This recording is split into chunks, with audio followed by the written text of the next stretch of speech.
Kita satu dalam doa. Tuhan, kami mohon belas kasihan-Mu sehingga saat kami membaca dan merenungkan firman-Mu, setiap kami sungguh boleh Tuhan secara pribadi mendapatkan apa yang Tuhan mau nyatakan. Sentuhlah hati pikiran kami sehingga kami semakin punya spirit, semangat, hati, kesadaran untuk berdoa. Kami serahkan semua dalam tangan-Mu dalam nama Tuhan Yesus. Amin. Silakan duduk Bapak Ibu Saudara yang dikasihi Tuhan. Di bawah tema keluarga yang berdoa, saudara, mari kita membuka teks Alkitab kita dari Injil Lukas pasal 18. Pertama-tama terima kasih untuk Pak Toto, Bu Sandra, Pak Setiawan, Bu Yunita, demikian pula Musa Daniel Yonatan, Pak Astan dan rekan-rekan pengurus subbidang kebaktian doa sudah merancang suatu hal yang baik melalui talk show malam ini. Dan saya bersyukur karena dengan adanya sharing tersebut, maka sebenarnya penerapan aplikasi untuk keluarga sudah terungkap ya. Cuman kita belajar sesuatu dari teks yang disediakan oleh pengurus untuk kita, Lukas 18, ayat 1 sampai dengan ayat yang ke-8, saya bacakan bagi saudara sekalian. Lukas 18, ayat 1 sampai 8 yang tertulis demikian. Yesus menyampaikan suatu perumpamaan kepada mereka untuk menegaskan bahwa mereka harus selalu berdoa tanpa jemu-jemu. Katanya, di sebuah kota ada seorang hakim yang tidak takut akan Allah dan tidak menghormati seorang pun. Di kota itu ada seorang janda yang selalu datang kepada hakim itu dan berkata, "Berikan keadilan kepadaku terhadap lawanku." Beberapa waktu lamanya hakim itu menolak. Namun kemudian ia berkata dalam hatinya, "Walaupun aku tidak takut akan Allah dan tidak menghormati seorang pun, tetapi karena janda ini menyusahkan aku, baiklah aku memberi keadilan kepadanya supaya jangan terus saja ia datang dan akhirnya melelahkan aku." Kata Tuhan, perhatikanlah apa yang dikatakan hakim yang tidak adil itu. Tidakkah Allah akan memberi keadilan kepada orang-orang pilihannya yang siang malam berseru kepadanya? Apakah ia mengulur-ngulur waktu sebelum menolong mereka? Aku berkata kepadamu, ia akan segera memberi keadilan kepada mereka. Tetapi ketika Anak Manusia itu datang, apakah ia mendapati iman di bumi? Saudara sekalian, mari kita pahami, mari kita mengerti teks ini terlebih dahulu. Saudara, di sini diungkapkan ada seorang janda dan dikatakan saudara dia datang menemui hakim dan di situ tidak ada orang yang menjadi lawannya. Seseorang yang berperkara dengannya. Sehingga saudara secara konteks yang terjadi pada zaman itu kita bisa mengatakan itu permasalahan terkait dengan uang. Nah Bapak Ibu saudara sekalian, pada zaman itu seorang wanita terputus dari sistem ekonomi, saudara. Ya, kecuali memang di beberapa daerah yang di luar dari wilayah Palestina, kita tahu ketika Paulus melayani maka ada seorang janda bernama Febe, saudara. Nah itu memang beda, budayanya agak berbeda. Tetapi karena ini di Palestina, di wilayah Israel, saudara, seorang wanita itu terputus dari sistem ekonomi, prialah yang berusaha, prialah yang bekerja, dan dia datang sendiri saudara, menemui hakim itu tidak dicatat ada suaminya, saudara maka sebenarnya kondisi dia itu sangat sulit. Bahkan sebenarnya ketika dia bisa datang sendiri, dia memperjuangkan dirinya sendiri, itu sebetulnya sesuatu yang sangat sulit.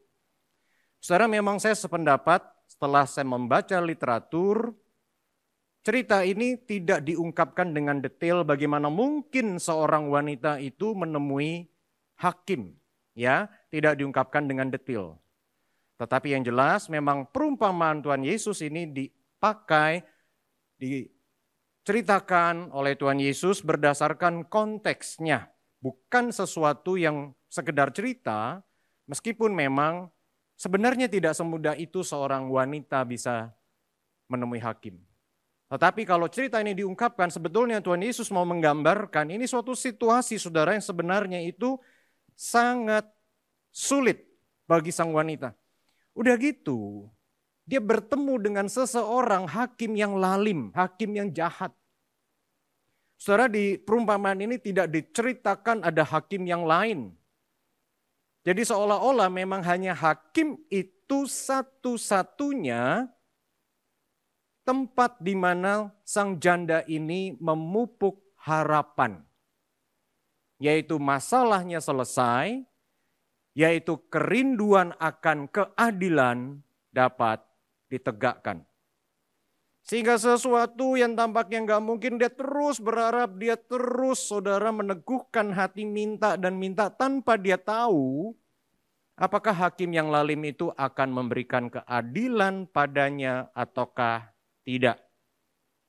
Sebuah konsistensi memang, tapi yang berangkat dari keadaan hati, pikiran, keadaan diri yang dia itu menyadari dia bukan siapa-siapa, dia sangat membutuhkan pertolongan, sangat merendahkan diri, sangat dia tidak berdaya. Nah, inilah keadaan sang janda di perumpamaan ini. Sementara saudara, sang hakim itu adalah hakim yang jahat. Dikatakan dia tidak takut Allah, dia tidak peduli akan hukum Tuhan. Saudara, di dalam sistem keadilan Indonesia pun, sistem pengadilan Indonesia pun, tetap saudara, ketika misalnya ada sumpah jabatan tertentu, maka pemuka agamanya itu maju sebagai upaya apa saudara? Untuk menegaskan, untuk menegakkan bahwa sang pribadi yang terkait dengan masalah hukum melakukan segala sesuatu di dalam koridor takut akan hukum Tuhan. Saya pernah mendampingi seorang notaris, saudara, untuk dilantik. Ya, saya pernah menjalani itu, memakai pakaian seorang pendeta layaknya sesuatu prosesi keagamaan Kristiani kita, saudara, pakai baju yang menandakan saya pendeta. Dan ada yang lain dengan baju menandakan dia pemuka agama A, B, C, saudara. Karena sebenarnya juga diharapkan mereka yang bergerak di keadilan ini punya prinsip takut Tuhan. Dia nggak takut Tuhan, dan yang lebih sulit, dia nggak peduli orang lain. Dia itu orang yang nggak punya hati nurani. Ada orang nggak takut Tuhan, tapi bisa punya hati nurani. Paling tidak kepada siapa? Kepada kaum yang membutuhkan, kepada wanita yang nggak berdaya, kepada anak-anak misalnya. Ya, ini kalau seorang wanita ini tidak ada siapa-siapa, kita tidak tahu dia di usia berapa, saudara. Karena pada zaman itu bisa di usia 15 sudah menikah, 14 sudah menikah. Kita tidak tahu ini di usia berapa. Tetapi secara umum, kaum wanita itu sangat sulit. Nah, dia nggak peduli. Nggak punya hati nurani. Dan yang sulit lagi adalah apa, saudara? Dia itu benar-benar mikirin dirinya sendiri. Sehingga waktu dia mengabulkan permintaan sang wanita, itu bukan karena akhirnya dia tumbuh belas kasihan. Tapi dia hanya nggak mau apa saudara, tiap hari ada yang ketok ruang kerjanya mungkin ketok ruang pengadilan. Hakim, it's me again. Ini aku lagi. Terus mungkin siang hakim kalau ini deretan orang ngantri, next, berikutnya. Setiap kali nongol muka wanita itu, berikutnya terus dicuekin. Lama-lama capek juga kali dia saudara ya. Akhirnya, ya sudahlah. Daripada aku disusahkan, direpotkan. Jadi apakah dia ketika memberikan apa yang diharapkan yaitu keadilan itu benar-benar demi kepentingan wanita itu? Enggak. Sebenarnya untuk kepentingan dirinya sendiri. Nah saudara sekalian, sebenarnya kita bisa tahu bahwa hal ini mau menceritakan saudara bukan sekedar suatu hukum moral, bukan sekedar tentang etika hidup sehari-hari, kebajikan umum, tapi di sini kita bisa belajar tentang bagaimana sebenarnya Allah itu kepada kita dan di dalam konteks kita berdoa kepadanya. Saudara, kitab suci kita itu menunjukkan ayat-ayat tertentu, ya ini saya tidak kutip semua saudara, ada banyak, di mana Allah itu membela para janda. Bahkan ada ayat-ayat yang mengatakan ketika para pemimpin Israel bersikap korup, lalim, maka Allah itu menghukum dengan keras mereka. Misalnya saja kitab Amos itu berisi ketidakadilan kepada para pemimpin yang memeras kaum yang membutuhkan. Dan bukan hanya bicara tentang janda sebenarnya Alkitab itu, saudara. Mohon maaf, saudara, istilah ini saya sebutkan karena memang ini yang ada di dalam Alkitab. Kadang-kadang ada beberapa, terutama kaum wanita, tidak nyaman ketika istilah itu diucapkan ya. Tapi saya menyebutkan itu bukan maksudnya bagaimana, tapi memang Alkitab menyebut tentang hal tersebut. Tapi yang saya mau ajak saudara lihat adalah Allah itu di Alkitab membela kaum yang dalam kesulitan. Membela kaum yang tertindas. Membela mereka yang kecil. Maka di dalam kitab Matius misalnya diungkapkan bagaimana sikap kita kepada saudaramu yang kecil ini, yang hina ini. Nah saudara sekalian, berbeda sekali dengan hakim itu ya, yang gak peduli kepada yang membutuhkan, yang gak peduli kepada yang kesulitan, dan Allah itu sangat mengasihi manusia, saudara, tidak seperti hakim itu yang mengasihi dirinya sendiri. Terlebih kepada umat pilihan, karena di sini ada dengan jelas, Lukas itu mencatat kata-kata Tuhan Yesus, tidakkah Allah memberi keadilan kepada orang-orang pilihannya? Saudara, doktrin umat pilihan, saya tahu ini doktrin yang tidak mudah, doktrin yang sulit. Tetapi saudara, kita perlu mengerti bahwa memang ada pemikiran Alkitabiah yang terkait dengan umat pilihan. Di mana Allah memilih manusia untuk kemudian menerima Kristus sebagai Tuhan dan Juru Selamat, Kristus mati dan bangkit bagi umat pilihan, saudara sekalian. Dan sederhananya saya mau ajak saudara melihat 3 poin saja supaya saudara tidak terlalu pusing. Kalau saya disuruh memilih 3 aspek utama dari doktrin pilihan Allah itu, yang pertama adalah kedaulatan Allah. Yang kedua, anugerah Allah. Yang ketiga, kesetiaan Allah pada janjinya.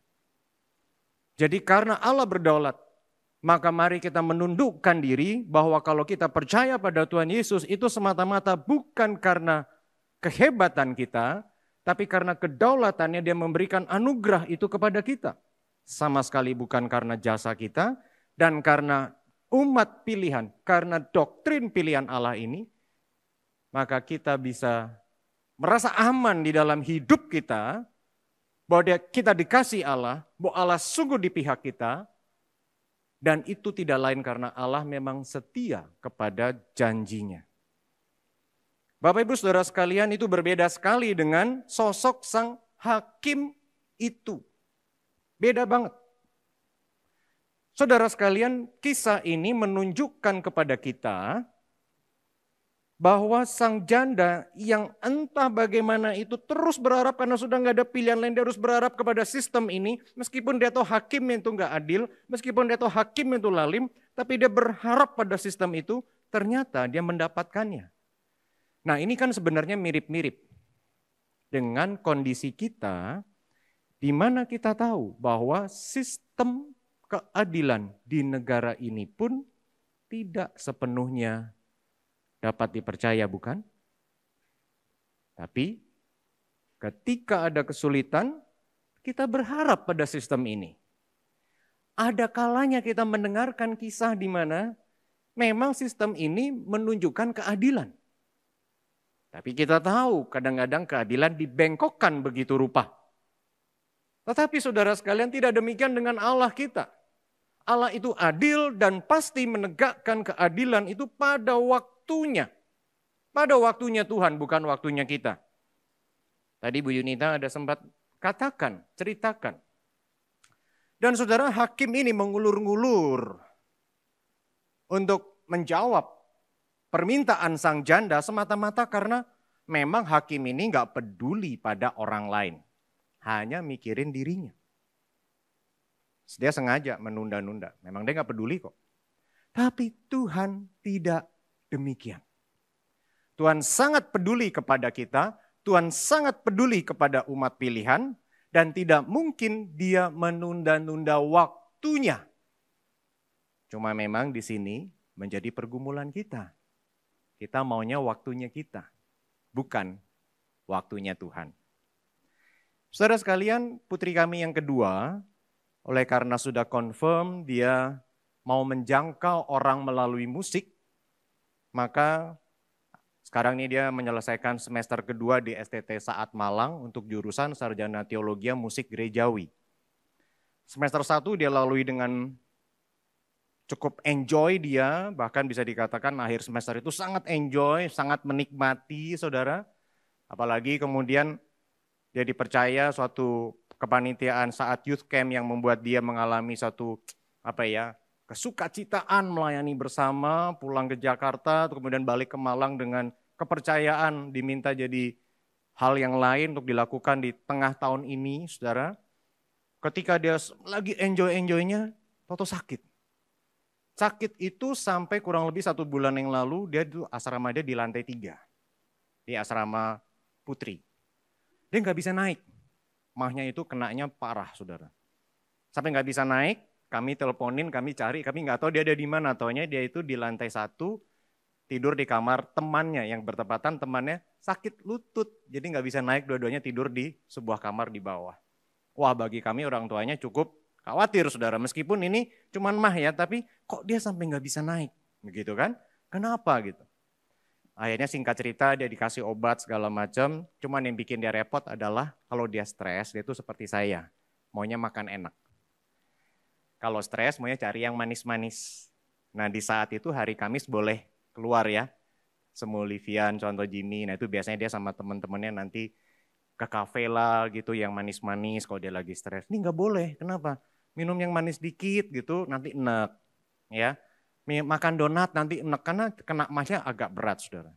Jadi dia kayaknya stres, jadi sakit mah, pengen makan, nggak bisa jadi stres. Jadi stres karena stres. Stres karena stres gitu, saudara. Nah papa mamanya juga ikut stres. Ini gimana nih anak gitu ya. Tapi saudara dalam pergumulan itu saya tahu nih anak sebenarnya pengen cepat selesai sakitnya. Pengen makan tapi nggak bisa. Pengen disuruh jangan stres tapi nggak bisa rilis dari stresnya. Terus akhirnya saya katakan kepada dia gini, Dek, kan saya manggil dia Dek, Tuhan tuh kadang nyuruh kita berdoa Dek ya, jawaban Tuhan itu lama. Seperti Tuhan itu lagi mau melatih otot-otot pengharapan kita. Dia waktu kecil itu kan balet, terus sama saya suka sama-sama plank. Ya, nah Dek inget gak waktu dulu kita suka plank bareng? Waktu plank itu otot perut kita sakit gak? Sakit. Kalau semakin lama kita tahan sakit, makin bagus kan? Iya.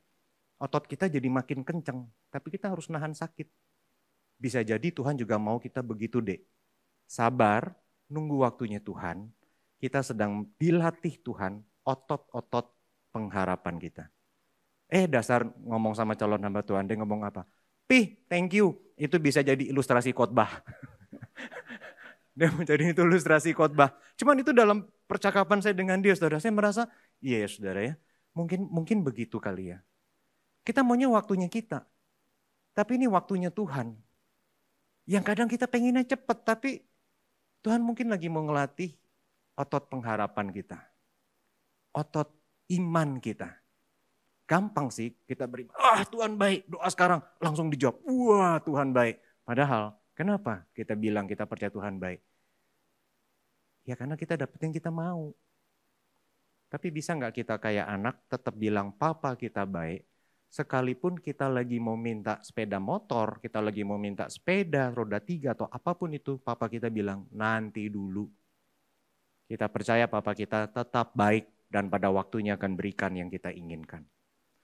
Saudara sekalian, kalau kita kembali kepada Lukas ini saudara, maka Lukas ini sebenarnya bicara tentang konteksnya apa? Akhir zaman.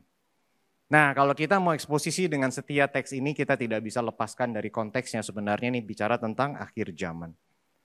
Tuhan Yesus pasti datang kembali dan Tuhan Yesus pasti memulihkan segala sesuatu. Dan kita sebenarnya sebagai orang percaya, sebagai umat pilihan, kita sudah tahu akhirnya. Kita sudah tahu Kristus akan datang menegakkan keadilan yang sejati yang kita damba-dambakan. Saya pernah mengalami ketidakadilan. Saudara pernah mengalami ketidakadilan? Mungkin pernah dan sedang mengalami ketidakadilan. Mobil saya ditabrak dari belakang. Saya buka kaca. Orangnya bilang, enggak Pak, enggak kena. Aduh, ini ada goresannya. Enggak kena. Pak, kenapa sih? Enggak. Minta maaf aja selesai. Bapaknya ngomong apa? Bapak mau cari uang ya? Aduh. Dalam hati, untung pendeta. Tahan. Sebel banget saudara. Tapi hal-hal gitu itu kan ketidakadilan yang kita, aduh mau gimana ya Tuhan ya. Tapi sebenarnya kita tuh udah tahu akhir ceritanya apa. Tuhan akan datang menegakkan keadilan. Sehingga saudara, mari kita bandingkan begini. Ketika di dunia kita tidak dapatkan keadilan yang sejati, di mana orang terus memakai pikirannya, upayanya, dayanya, dengan hukumnya, dengan filsafatnya, dengan pikiran yang terbaik untuk menegakkan keadilan. Tetapi justru di negara di mana katanya paling ahli dalam teori keadilan bersikap tidak adil, yaitu mohon maaf. Negara-negara Caucasian itu, Amerika dan teman-temannya, dengan tegas sekali bilang Indonesia itu tidak adil padahal di negaranya sendiri. Antara kulit putih, kulit hitam tidak pernah beres. Pintar berteori tapi mempraktekkan gak bisa. Nah orang dengan upayanya mengejar gak berhasil.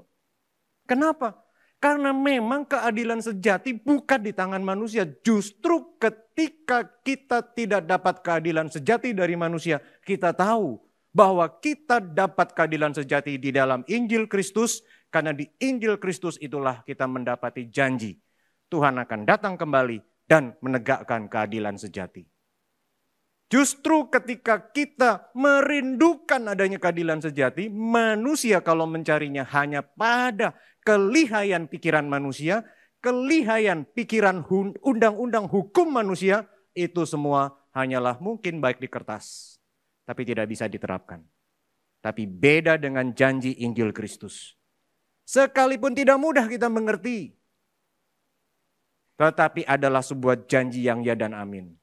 Karena berdasarkan pada kedaulatannya, pada kesetiaannya, pada anugerahnya. Lukas 18 ayat 1-8. Dari bagaimanapun adalah perumpamaan. Saudara mau menafsir perumpamaan, salah satu kuncinya adalah biasanya di kalimat terakhir, itulah kunci penafsiran. Kalimat terakhir Kristus di perumpamaan ini adalah, apakah ia mendapati iman di bumi. Pada akhirnya ini sebenarnya kalau bagi saya bukan tentang ketekunan saja berdoa. Kalau cuma ketekunan, yang lain lebih tekun dari kita. Bahkan tradisi agama-agama kuno sampai menoreh-noreh badan berdarah-darah demi permohonannya dikabulkan dewanya. Kita bukan itu sebenarnya, tapi iman. Maka spiritualitas yang pertama itu sebenarnya menurut saya adalah, apakah kita miskin di hadapan Allah hari-hari ini atau enggak? Janda ini adalah janda yang miskin sampai begitu gak berdaya, dia terus menerus saudara minta kepada sang hakim. Nah saudara dan saya miskin gak di hadapan Allah? Seperti Matius 5 ayat 3 tuliskan. Dengan miskin di hadapan Allah orang yang berbahagia. Tetapi saya membaca saudara tulisan seorang pemikir Yahudi. Dia mengatakan begini, namanya Martin Buber. Tidak ada ruang untuk Allah di dalam diri orang yang penuh oleh dirinya sendiri. Kadang Tuhan izinkan kita nggak berdaya supaya kita sadar. Ingat nak, kamu bukan siapa-siapa. Berharaplah pada Tuhan itu saja. Tetapi sekalipun kita sekarang sedang dalam keadaan yang baik-baik saja, bisakah kita juga punya kesadaran, tanpa Tuhan aku nggak bisa. Mengembangkan kemauan untuk terus merasa miskin di hadapan Allah. Karena orang yang betul-betul dalam keadaan, aku gak bisa tanpa Tuhan, aku gak bisa tanpa Tuhan. Sebetulnya adalah orang-orang yang memang di sisi yang lain punya iman kepada Tuhan. Tuhan itu baik, Tuhan itu adil. Kalau aku sedang mencapai banyak hal, itu kebaikan Tuhan. Bersyukur pada Tuhan. Saudara, kalau dari tadi saya banyak ada bagian-bagian apa yang saya sampaikan bicara tentang doktrin pilihan dan sebagainya. Seolah-olah berarti supaya kita tekun dalam doa kita harus punya pemikiran teologis yang tinggi tentang Tuhan. Tapi saya ingat mendiang nai-nai saya. Sederhana. Ya, meskipun kadang-kadang rambutnya itu disanggul gitu saudara. sederhana, nggak banyak pengetahuan. Kalau saudara tanya, Nai, ngerti nggak tentang predestinasi? Apa tuh nyo? Paling nanya gitu. Nai ngerti nggak? Kristus itu pasti datang yang kedua kalinya. Ngerti? Ngerti amil, premil, apa tuh nyo? Paling gitu. Sederhana. Tapi dia punya ketekunan dan iman. Tuhan itu baik, apapun keadaannya. Terlepas dari kita mungkin tahu banyak, apakah kita punya iman. Terlepas kita bukan siapa-siapa, tapi benarkah kita beriman kepada Tuhan? Tapi memang kalau kita punya pengertian yang jelas tentang kehendak Allah, kita tahu tentang rencana keselamatan dan kedatangan yang kedua. Kita punya namanya world view, cara pandang terhadap hidup yang berbeda dengan cara pandang dunia. Kalau orang di dunia mencari keadilan dan terus berupaya mencari dengan berdasarkan pola pikir manusia, kelihayan manusia, itu sebenarnya menunjukkan manusia merindukan keadilan sejati. Keadilan yang sejati kalau dicari dari manusia saja, sekalipun mungkin bisa berhasil, tetapi banyak ketidakadilan di bumi. Justru itu menunjukkan manusia sebenarnya merindukan keadilan sejati yang ada di dalam Injil Kristus. Jadi saya kembali kepada apa yang mungkin sering saya sampaikan. Jawabannya adalah Injil Kristus bagi kita. Kiranya Tuhan menolong kita. Miskin di hadapan Allah, apapun kondisi kita saat ini. Kalau Tuhan izinkan kita tidak berdaya, mungkin itu Tuhan lagi mau melatih otot-otot kesadaran kita bahwa kita bukan siapa-siapa tanpa Tuhan. Mari kita beriman terus kepada Tuhan. Mari kalau sudah membutuhkan belajar lebih jauh kenal tentang Tuhan, belajarlah supaya pemikiran-pemikiran yang baik, yang alkitabiah menolong spiritualitas doa kita.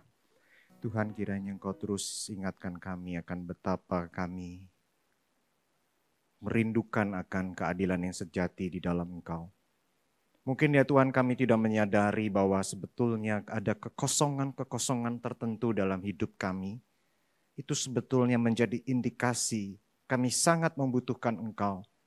Maka kiranya ya Tuhan setiap kami sungguh boleh terus mengembangkan apa yang Engkau sendiri katakan.